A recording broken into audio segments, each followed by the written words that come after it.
Hey guys, welcome back to the channel. Today it's a very important topic as you guys see in the description below, and I wanted to talk about it. Well, we wanted to talk about it. It's just like a on the fly kind of video, wasn't the initial plan, but we wanted to talk about why people are leaving Canada and was that our experience or is it still our experience?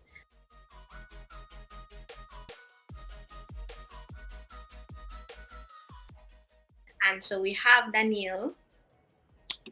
Y'all don't call her Danielle, but I can't with this Danielle business. So we're gonna say My Danielle. name though. What do you mean you can't? That's what we're gonna do because that's the reality. But welcome again, Bart. I hope this will be, a conversation that helps somebody. Yeah. So let's start by talking about.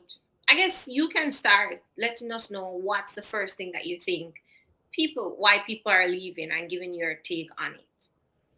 Well, I think from personal experience, when I just came to this country, I had in the back of my head, anyways, that I was going to go back home. Like, I'm not going to be here indefinitely, right? Mm, But as I progressed through school and then in the working world and seeing exactly what Canada is like, I feel like I might go home at some point in time. And that decision is not solely based on one factor. There are multiple things to consider: cost of living, um, job hunting processes. Not that I'm currently job hunting, but like it was very difficult during that phase. Weather, um, and the list goes on. And I think we can tackle them one by one. If yeah. if we need to start, we can start from job Let's talk hunting. about job hunting because I think that's probably one of the kickers for people. And I think that's probably one of the main reasons, and probably one of the reasons that people don't talk about a lot. I do see a lot of people talk about survival job, but what does that really kind of mean? Are you actually surviving on a minimum wage, especially if a person's with family? Um, Mhm. and I guess a lot of people will talk about, you know what, I know what I'm getting myself into, and I think we've discussed this before. Like you don't really know until you know, Yeah. and people will say, and they'll use this phrase lightly, starting over. I know that I'm gonna go and I'm gonna start over. And Mhm. we all know Canada is kind of focused on people that have their education, people that have work experience, have been in a job, have some money. Mhm. Reality of it is, and quote unquote, what some people would say, middle class. I don't believe in this class business, but Mhm. that's the kind of people that they want. Mhm. Is That's it? the kind of people that they want, but they haven't structured their system to accommodate people like those. You still Right. come here and have to go through just such a very difficult process to actually fit into their system. So it's not even, for me, it's not even living, it's surviving. Like before you get to living, which I find like I know so many persons who are actually in that boat right now where you're just surviving. There's no real fulfillment, there's no living. And it sounds nice and fancy that, oh, I'm overseas or I'm in a foreign country. But the reality of it is it's not easy. It's not a bed of roses. Like I it's remember going when to challenges. I was like in high school and like people would leave. You know, some people their parents would file for them or whatnot. And then Mm-hmm. like people would leave and like what we have like I5 and what was that the name? Those Um, were social media platforms that we had. And I guess Facebook, and people would post and in their little winter jackets and I was like, whoa, must this be nice. must be nice. Oh, you know what? We joke about it, but like a lot of people come and they say, "Me know say me go start over," but Mhm. I'm starting over because I know this is what's gonna happen. But I want us to kind of talk through that starting over.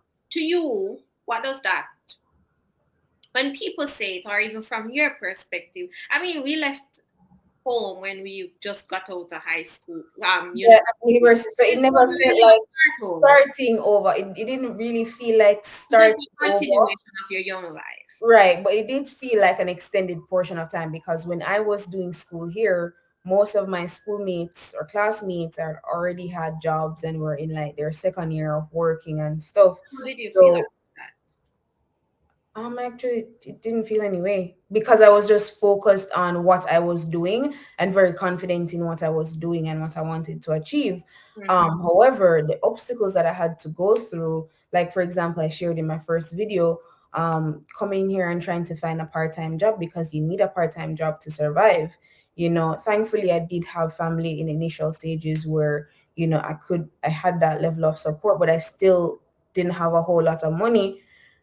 Mind you, by second semester, most of my money was already done because I'd spent so much money in transportation, and then getting a part-time job was so difficult. And one of the things that we were talking about before this video was the part-time job that started at 1 a.m. for me, and your part-time job started at 4 a.m.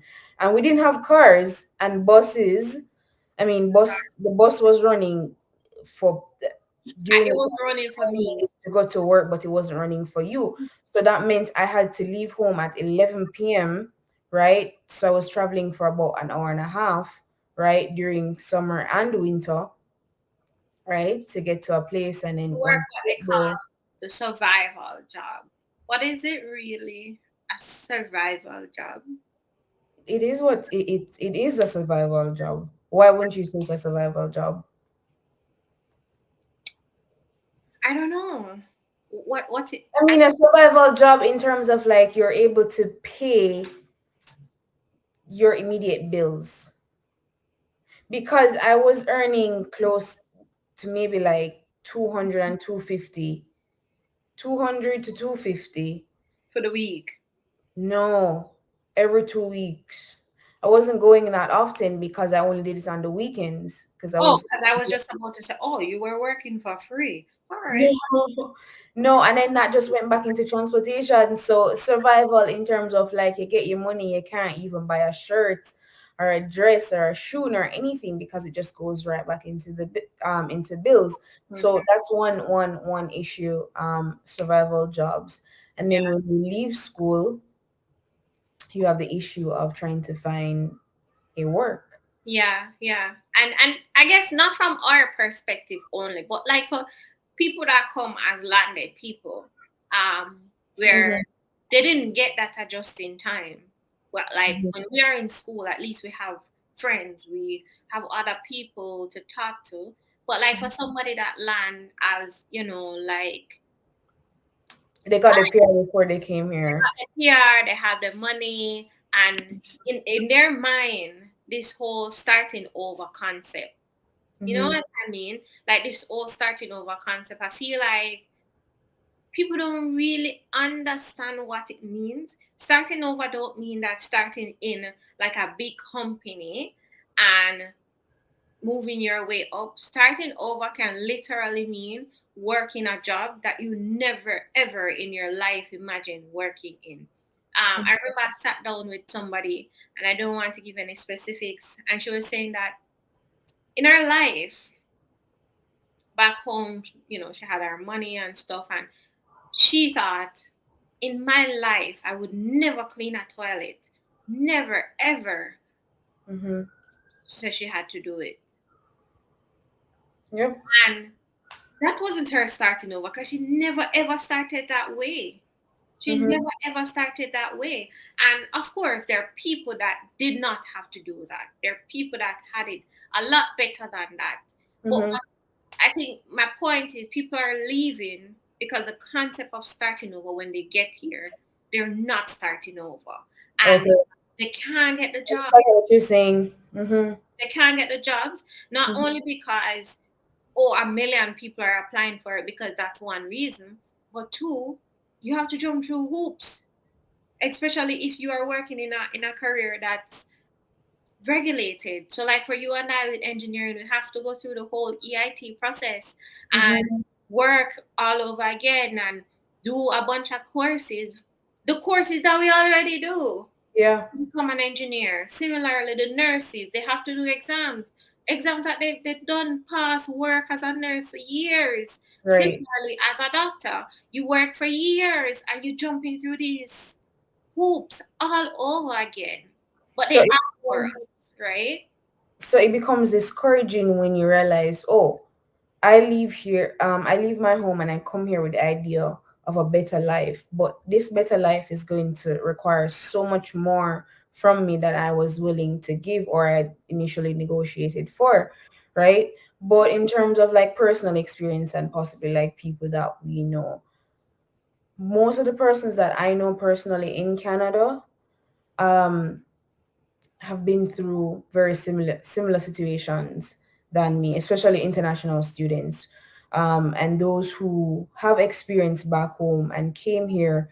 They still find it difficult to survive. You know, the whole process, like you say, of trying to get recertified, right? Trying to find a job that matches your capabilities and a salary that will take care of you and your family, right? Sometimes you have to compromise just because you want the job. You take a very low salary, whereas you look at it and say, okay, if I was back home, I could have been earning this amount of money and not sacrificing the good climate there, right? The good weather there, or not having to give up family and friendships there, right? So it's like you're looking and you're saying, oh my god, this is what I left my country for. And I feel like a lot of times when people get into that mode, they don't feel like Canada is worth it. Like the stress, the sacrifices, they don't just feel like it's not worth it. Yeah. I mean, I had that situation where, I mean, even though it looked like I got a job right out of school, I started applying like a month and a half, 2 months ahead. Mm-hmm. And the job that I got wasn't like, the job that I wanted, wasn't the job that I aimed at coming to Canada. And it wasn't the pay. Like now I can tell you guys what the pay is. It was like $18.50. You know what I mean? And it's not like How does that work out to annually? probably like 39,000 if so much. Oh, so you weren't on salary, you were being paid by hour, by the I hour. was being paid by the hour. But that is not even the worst part. This place, also, if you are like 3 minutes late, 15 minutes deducted, some crap. Anyways, no, like whatever. Ouch, Take the money. that's Whatever. behind us. Mm-hmm. Yeah. But it's things like those. It's like the whole hourly pay.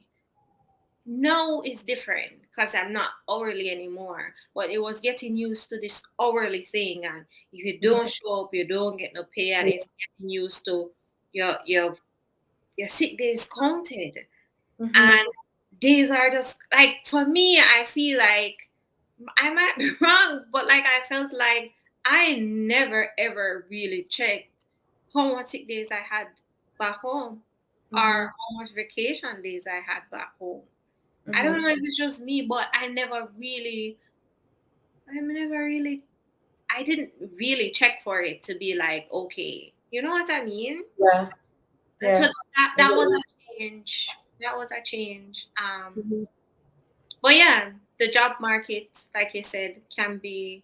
It can be very difficult. And I mean, for me, one thing I'm learning now in this phase of my life, career wise, is to just learn as much as you can and to become as valuable as you can become, not only for your company but also for yourself as an individual, right?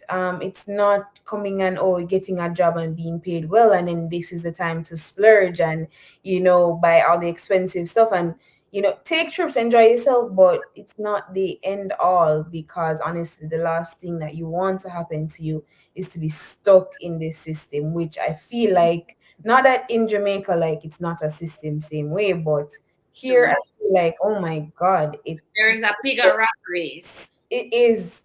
Today I was thinking about, like, I live in a condo, right, or apartment, And I just think I just have to pay for everything. Like I have to pay for parking. I have to pay to use the washer and the dryer. Whereas like, okay, you know what? If I was in Jamaica, I could just literally hang my clothes on the line, you know? And I'm pretty sure I could have parked easily somewhere without worrying about monthly parking, right? So that brings us to our next point of cost of living, cost of living in this country. Yeah. Because you know what? A lot of people would look at and a lot of people would say, oh, the pay that you make in a month in Jamaica is the pay that you make in a week. However, this is for people in Jamaica, this is not a like for like comparison because I went to Jamaica recently and I cannot imagine how somebody who is making probably less than 100 to 150,000 is surviving home. And I'm legitimately not even kidding you. And Mm-hmm.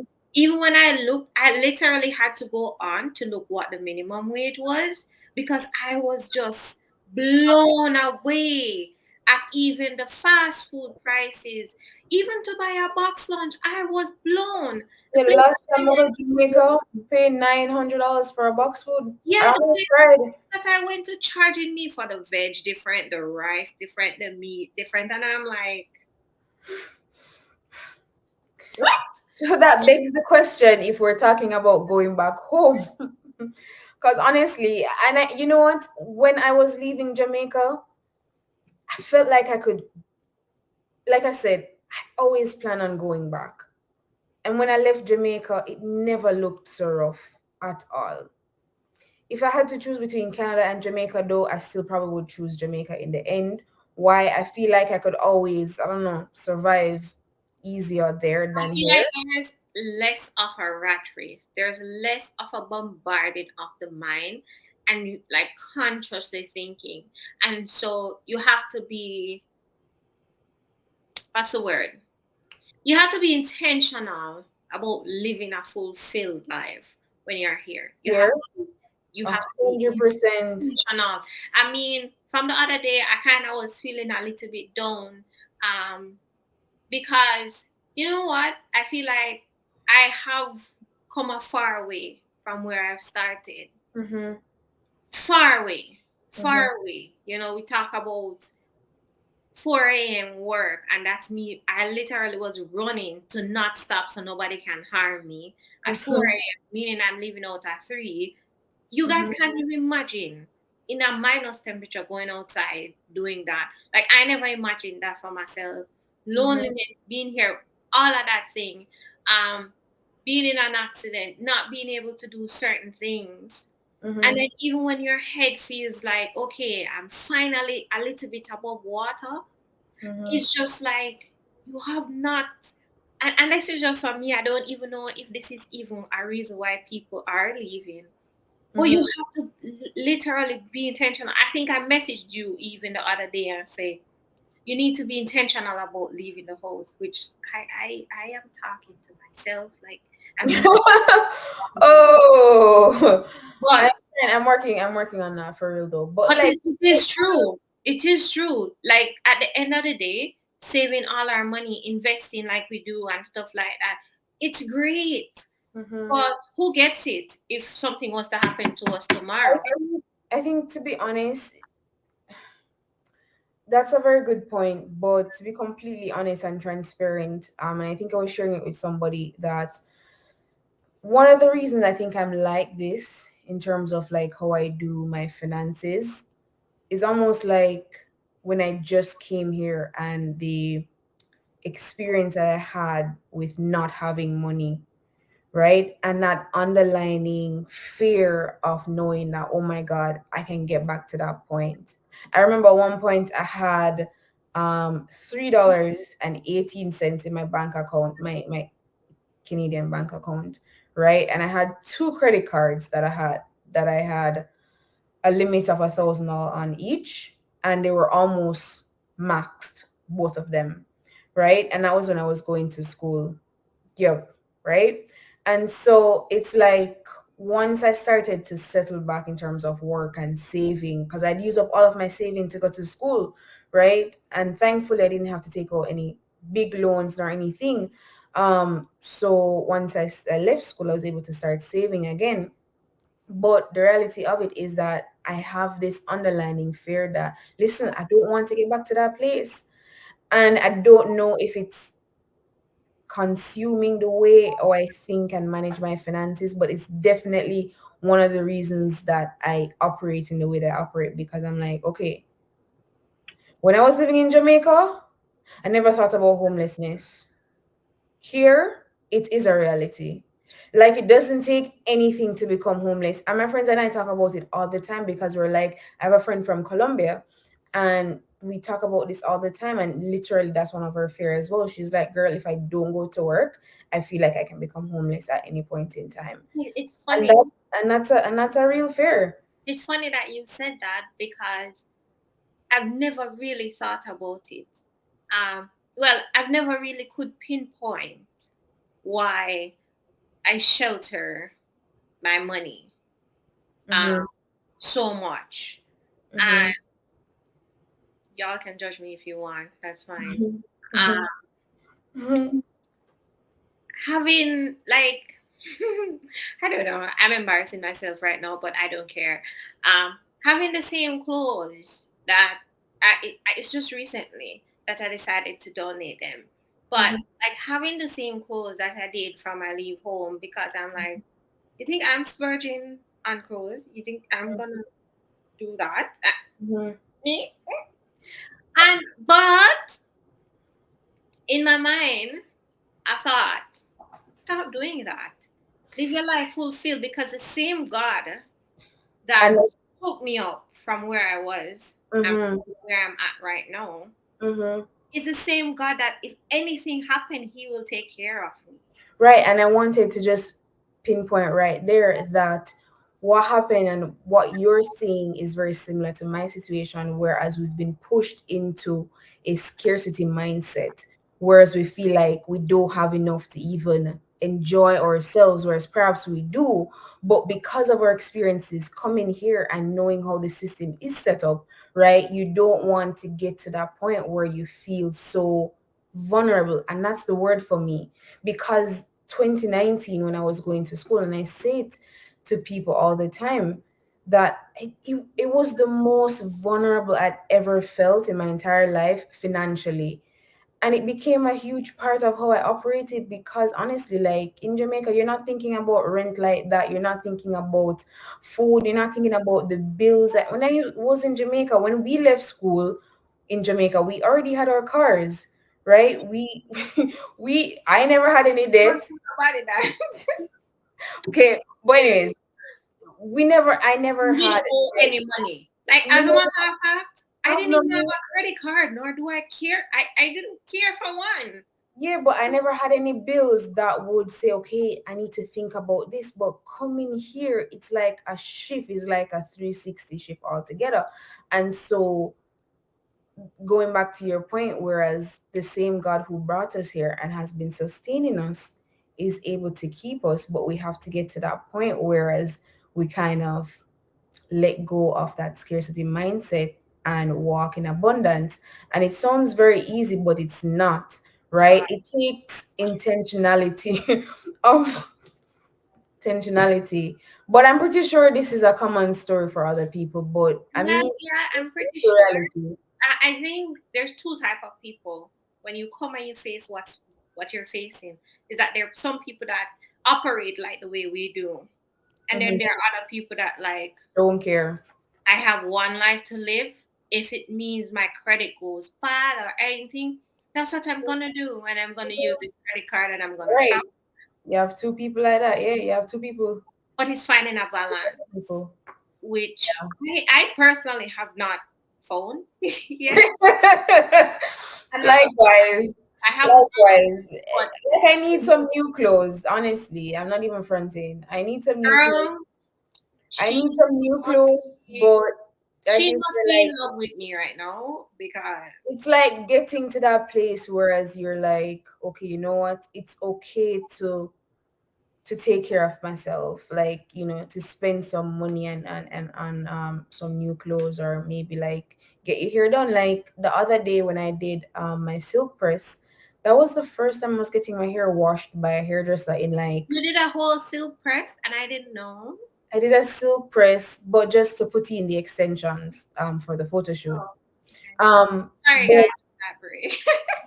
yeah, but like that was the first time I had gotten my hair washed in a very long time, like almost 2.5 years or 3 years, because I I've don't go never, to the hairdresser. I I've am my own hairdresser. I've never gone to the hairdresser to get my hair washed or anything since Mm-hmm. I've been here. I've only gone to the hairdresser in Canada twice. Mm-hmm. And the first time was just to put on a wig. Um, and this girl I had found, she was like really cheap at the time. She was just starting out. It was like $60 or $50. But that was the first time. And then the second time was I did braids for my birthday last year. Mm-hmm. And it was like Timmy being like, babe, do it. Mm-hmm. And those were the only two times. And I'm still probably not gonna do it. I'm probably gonna get a wash, sure, but I'm Mm-hmm. still probably not gonna go to the hairdresser to do anything because I still think like, It's expensive. Yeah, I'm not really encouraging people to go to. yeah. Yes. So I'm Um, not discouraging y'all customers, just saying, but I'm just like, you know.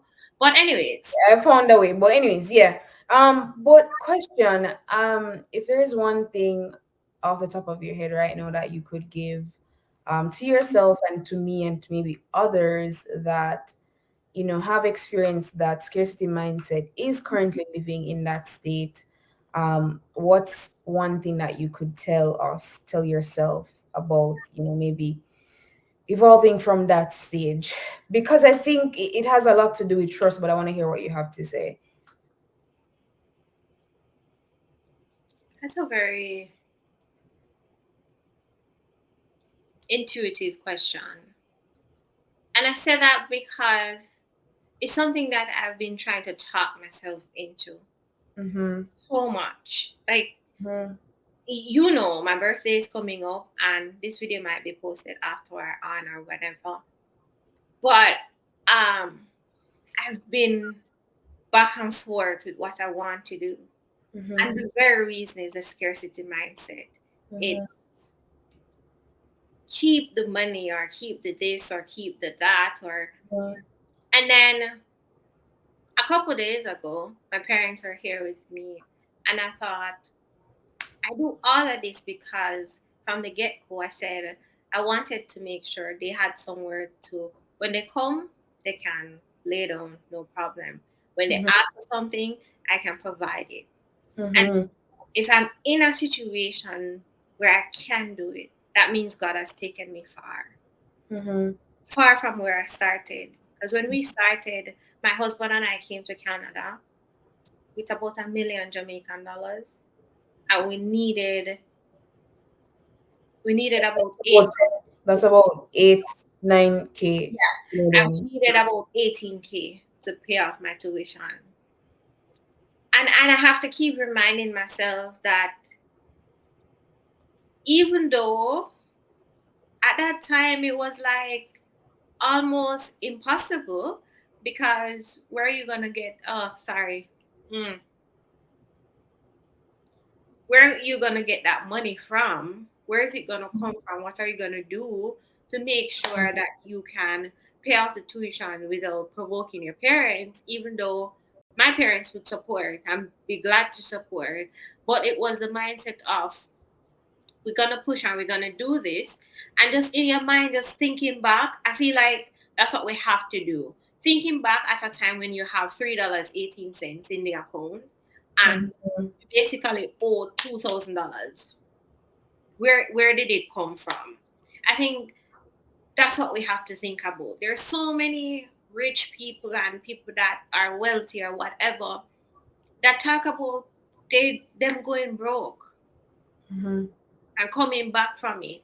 And Mm-hmm. so even though I'm telling you guys, you have to be intentional. And my husband always says, grandmother would say, save a little, spend a little, eat a little. Mm-hmm. It's really a good thing. But for me, for so long, even right now, it's just like Same. save and invest everything and make sure that your budget for everything is tight. So tight meaning, no budget for nothing. Yeah, but No thinking fun. it becomes, and then I feel like that's also one of the issues that I think we experience in Canada, because we're living like that, and you're saying that, and I'm saying we, because I know so many other persons in that boat, in the same boat. Um, because of all of that, right? You don't really get to enjoy. You don't get to enjoy Canada. You don't get to enjoy the experiences. Whereas, say, for example, if you're in Jamaica, right, you probably wouldn't be thinking about saving and investing everything. You'd be like, oh yeah, the weekend come, make we go Portland, or make Or we go might as something, well. link up with your charge them and do something. But it's like here, it's not like that. You're like, there's that one point where you want to make sure that you're not regressing, right? You want to make sure that you're making solid decisions with the money that you make. But there's also that additional pressure, whereas, oh, you're overseas, you're supposed to be doing well. You're supposed to have a house and a car and some money to go on vacation. Whereas the reality is, to get to those goals, it's very difficult, right? So two things, right? You don't want to fall in the system, forward in the system, have a lot of debt and no money, right? But then you also want to work and build yourself up. So you're in between those two places, and then it doesn't really give you that flexibility mentally to be able to even enjoy coming here. And I'm thinking, like, as we're talking, like, you come to this country and yes, you want to make a better life, but when is that better life? Is that better life in 40 years? Like, if And you what had does it to look give like? yourself I a think what does time, it look like is something that we should be asking ourselves. what the better life looks like? Yeah. I feel That's a like very good question. I feel like a lot of us think, and I'm not excluding myself because as I said, I'm in that mindset right now. But what is the better life? What's the better life? Is it 100,000? When do we stop the Yeah. scarcity? Mm-hmm, Oh, because they said, oh, you need to have 12 months for emergency fund, or mm-hmm, this or that. mm-hmm, When do we actually stop and mm-hmm. live? Like, what is the better life, really? Because I think, looking back, when I was growing up, coming from very humble beginnings, my grandparents, they were farmers, they didn't have much, but what I remember growing up was that we used to all eat dinner together outside on the rocks, because we had a yard, right, that kind of like a big yard setting, and we'd eat outside on the rock, and that was just so, I enjoyed those moments. I really do enjoy those moments. And I'm pretty sure my grandparents didn't have much money in the bank, but they were content, And So happy. it goes back, right? So it goes back to the definition of what does that better life look like, and who defines it? Is it you? Is it your friends, your family? Is it is it society in general? Like, who defines the better life? Because sometimes we can have a little in terms of finances, but then we're rich in other areas of our lives. So Like, let's happy. say spiritually, we're rich with family and friends, right? And so it really is kind of like shifting our mindset to accommodate a much more Fulfilling life. I realistic don't and want to say fulfilled life. realistic. I wanted to say fulfilling. Because Mhm, what is life and money? Remember, Robert Kiyosaki, money mhm. is not real. It's a concept. It's a tool. And as soon as we realize that, I think that's when the mindset will shift. Hmm. But my thought to people that are is in the same mindset, and maybe something that we should keep pondering, um, Hmm. just people in general, is that if we don't live a fulfilled life and we have $1 million and anything should happen tomorrow, what do we think? It's just a Do we thought. think about the money, or do we think about like How the we live. experiences? Yeah. So I guess to your point, like it's just like my mindset ish is like, okay, this is what I've achieved. It's just like people that jump the pole or whatever they call that thing. And it's like you set it this high and then Mm-hmm. you jump over it, and immediately as you clear it, you're like, what? Next, And I'm like, it's just the other day I realized that what is wrong with you? Like I you was saying that to myself too, like literally. I was saying to Timmy, like, I was like, babe, we literally just crossed this thing and we're not even trying to To enjoy enjoy it. We're like, what. let's go for the next that was on the plan. It's Mhm, just like, mhm. You know anyway, what? I saw one of my favorite psychologists, Bernie Brown. I listened to one message that she has on YouTube, and she was saying that, every weekend, she makes a plan with her kids, and her husband to do something, because she said, and I want to quote it, um, the way she said it. She said, they will not participate in the race to nowhere. And that hit me. We will not participate in the race to nowhere. You get it? Okay, I get maybe. it because we're racing to Right. nowhere, and it's So so yeah, so she's like, so they're very intentional about the time they spent, and I think what it really boils down to, like you said, or like I said, is family relationships, friendships, experiences. What you do with your work, the money, but what you do with it.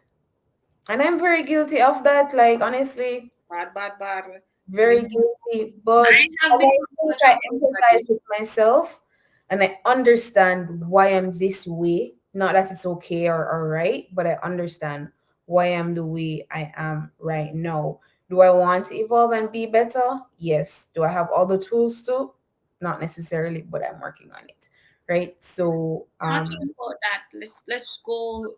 You mentioned, family time, friendship time. Let's go into what that is like. I know for me personally, I left my family back home. mhm, And this is also another reason why people are leaving. You leave your friends and you leave your family and you leave your parents, and some people leave their spouses because if they applied together, they would have gotten rejected. So they kind of leave their spouse and they leave their kids, and it forces so much more on you mhm, than you think about initially. mhm, And for me, coming here in the weather, being away from people, I can just link the weather with everything. mhm. It was lonely, sadness, depression. Yeah. What like it's a different type of loneliness than Mhm. being. I've come to the term that I'm not a winter person. I don't like the heat at all. The But cold, you mean? You don't like the cold? I don't like the cold. I don't Mhm. like the cold. Give me spring, give me fall.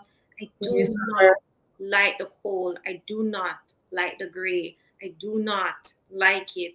And Mhm. we started the gym back in November, and it's such a force to just like get up in the mornings and go to the gym. And so sometimes we go in our lunchtime because we both work from home, so sometimes we go at midday because Mhm. it's so hard outside, it's so gloomy. And then imagine waking up when they say it's spring and the temperature is -8. It's just like turn and go back in your bed kind of thing.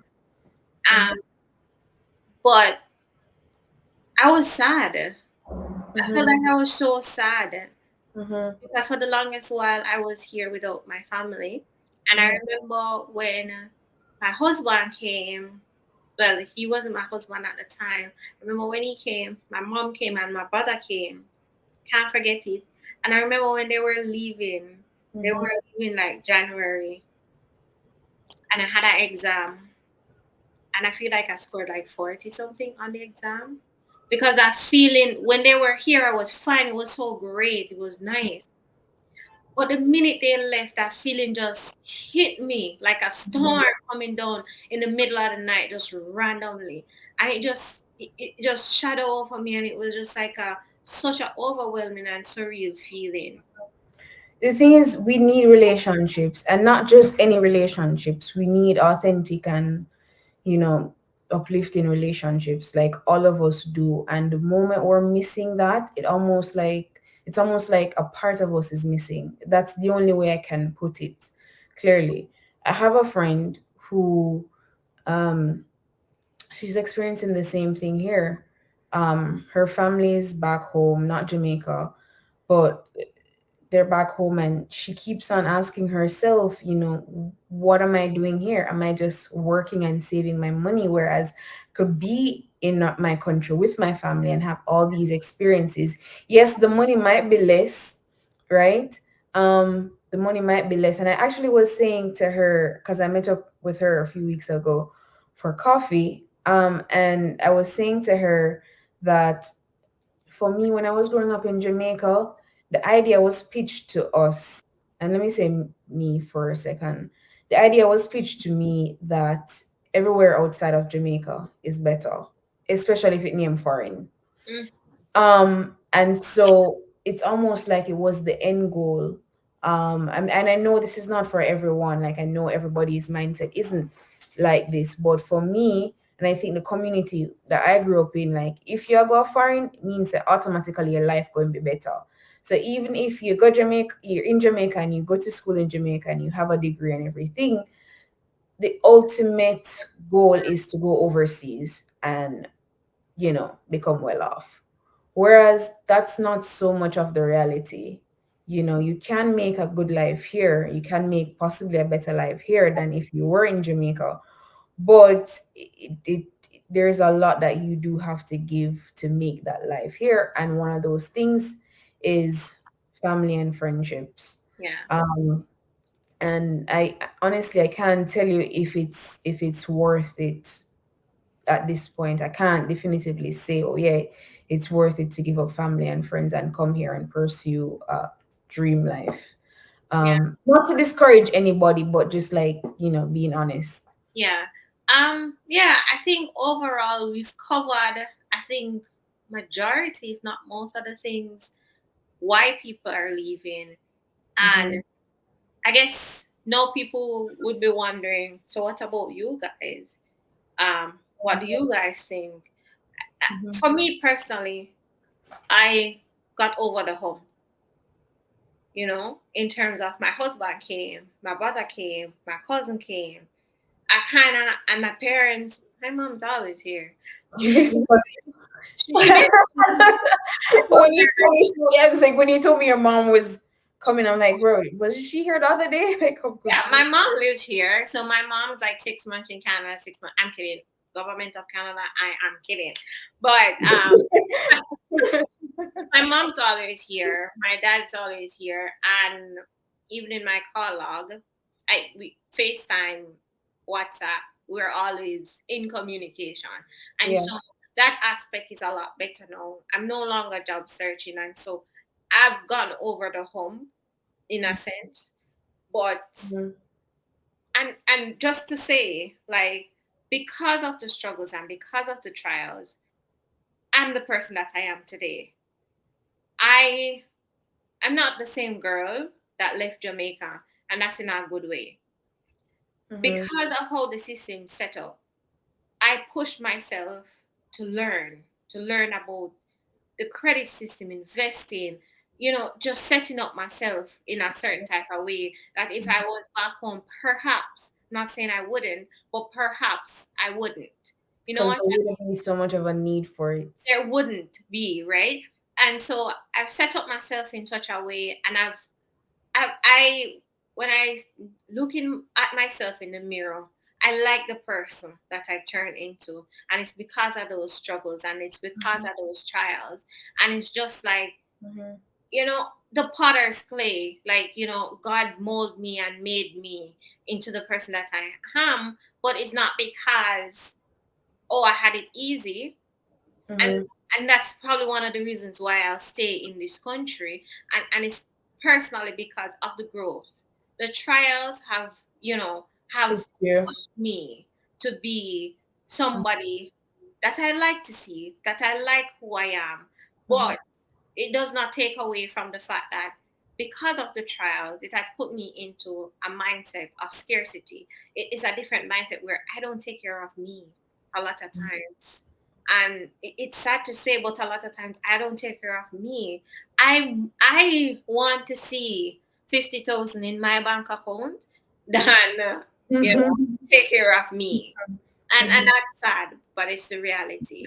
There are challenges here, of course, but what I get from what you're saying is that those challenges has basically pushed you to become more resilient, right? And in becoming more resilient, you start to develop certain characteristics that you're proud of, which is good.